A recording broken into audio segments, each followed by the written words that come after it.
नमस्कार सर्वांना, मी संकेत खडसे आपल्या सखा यूट्यूब चॅनलवर स्वागत करते आणि आजच्या व्हिडिओची सुरुवात करते। तर पहिला प्रश्न होणार, क्रिशा वर्माचे सुवर्ण पदक कोणत्या गटाला प्रेरणा देण्यासाठी आहे? तर याचं उत्तर होणार महाराष्ट्रातील युवा खेळाडू। पुढील प्रश्न, आशिया पॅसिफिक हवामान अहवाल 2024 कोणत्या संस्थेने प्रकाशित केला आहे? तर याचं उत्तर होणार आशियाई विकास बँक ADB।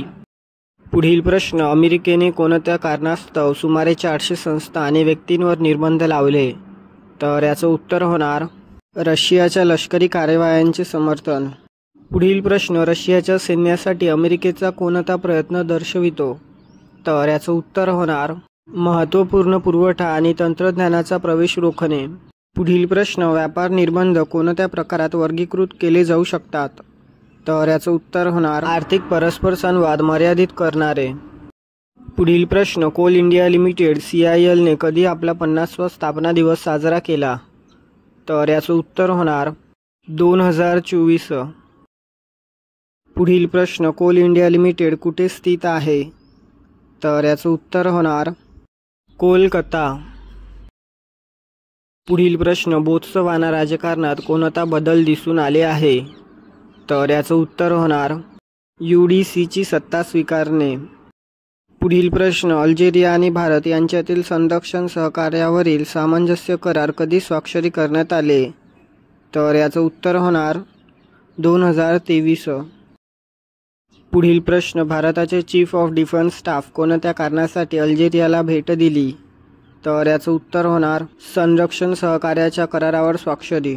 पुढील प्रश्न, कॅली कोलंबियामध्ये सादरलापर्यंत कोणता मोठा प्रकल्प संपन्न झाला? तर याचं उत्तर होणार ग्लोबल ट्री असेसमेंट। पुढील प्रश्न, IBC म्हणजे काय? तर याचं उत्तर होणार दिवाळखोरी आणि दिवाळखोरी संहिता। पुढील प्रश्न, राष्ट्रीयकृत नॉन कोकिंग खाणी 1973 किती वर्षे आधी स्थापन केली गेली? तर याचं उत्तर होणार 50 वर्षे।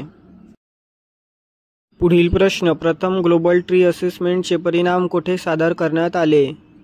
तर याचं उत्तर होणार कॅली कोलंबिया।